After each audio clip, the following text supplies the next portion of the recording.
गांव के बाहर एक पुरानी हवेली खंडहर बनी खड़ी थी।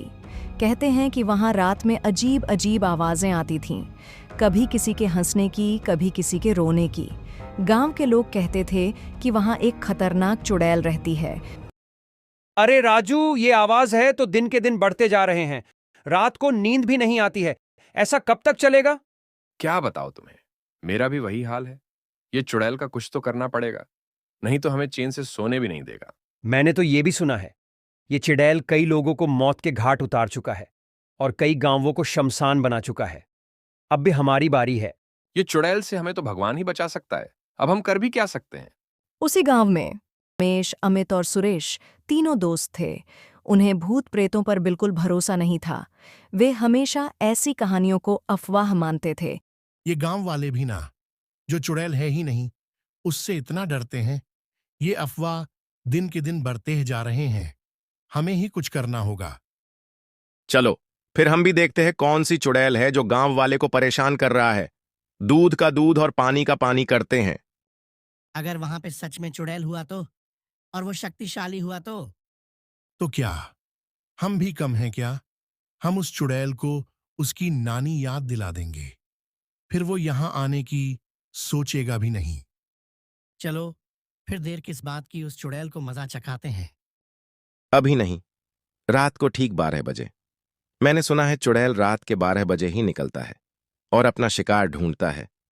रात होते ही तीनों दोस्त चुड़ैल की हवेली की ओर चलते हैं। क्या वो चुड़ैल हमें वहां मिलेगी या फिर हम अपना वक्त बर्बाद कर रहे हैं? हाँ, वो चुड़ैल वहीं होगी और हमें भी चौकन्ना होना पड़ेगा। चुड़ैल बहुत चालाक और डरावनी है।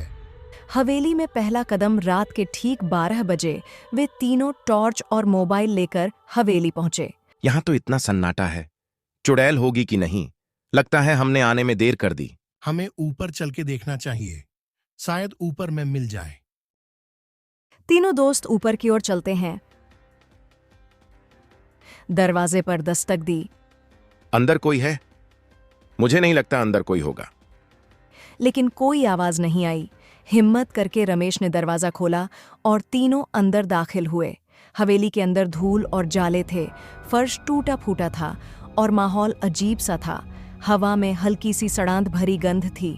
अचानक पीछे से दरवाजा जोर से बंद हो गया। वे घबरा गए। ये दरवाजा अपने आप कैसे बंद हो गया? हवा चल रही है, इसलिए बंद हो गया शायद। चलो आगे चलो, आगे देखते हैं। जैसे ही वे आगे बढ़े, एक पुरानी तस्वीर पर नजर पड़ी जिसमें एक खूबसूरत लड़की थी, लेकिन उसकी आंखें कुछ अजीब थीं। ये कौन हो सकती है? तभी पीछे से एक ठंडी हवा का झोंका आया और तस्वीर खुद ब खुद जमीन पर गिर गई। अब उनकी हिम्मत थोड़ी डगमगाने लगी। पहली झलक चुड़ैल की रमेश ने अचानक किसी के पैरों की आहट सुनी। उसने धीरे धीरे टॉर्च की रोशनी उस ओर घुमाई और तभी एक परछाई हिलती हुई दिखाई दी। वह कोई साधारण परछाई नहीं थी, बल्कि एक लंबी अजीब आकृति थी जिसकी आंखें सुर्ख लाल थीं। तुम इतना डर क्यों रहे हो? ये चुड़ैल कुछ नहीं कर सकती हमारा। रुको, अभी इस चुड़ैल को सबक सिखाता हूं। अचानक जोर से हंसी की आवाज गूंजी। सुरेश ने कांपती आवाज में पूछा, कौन है वहां? कोई जवाब नहीं आया, लेकिन कुछ दूर पर जमीन पर सफेद साड़ी पहने एक औरत बैठी थी। उसकी पीठ उनकी ओर थी। तुम कौन हो? औरत धीरे धीरे मुड़ी। उसका चेहरा झुलसा हुआ था, आंखें गड्ढों जैसी खाली और मुंह से खून टपक रहा था। उसने एक चीख मारी और हवेली के अंदर तेज आंधी चलने लगी। तभी चुड़ैल ने कांपती आवाज में कहा, तुम लोग यहाँ क्यों आए हो? अमित ने कांपते हुए कहा, हम जानना चाहते हैं यहाँ क्या रहस्य है। चुड़ैल कुछ देर चुप रही, फिर बोली, यहाँ एक भयानक कहानी दफन है। मैं इस हवेली की बेटी रुक्मिणी थी। मेरे पिता ने मुझे जिंदा जला दिया था क्योंकि मैं किसी से प्यार कर बैठी थी। मरते मरते मैंने कसम खाई कि कोई भी इस हवेली में चैन से नहीं रह पाएगा। तीनों दोस्त थर-थर कांपने लगे। अब तुम लोग भी यहाँ से जिंदा नहीं जा सकते। चुड़ैल की आवाज गूंजी। तभी चुड़ैल अपनी शक्तियों के इस्तेमाल से कंकाल गिराने लग गया और आग की लकीर खींच दी। तुम हमें ये सब दिखा के डराना चाहते हो। हम डरने वालों में से नहीं हैं।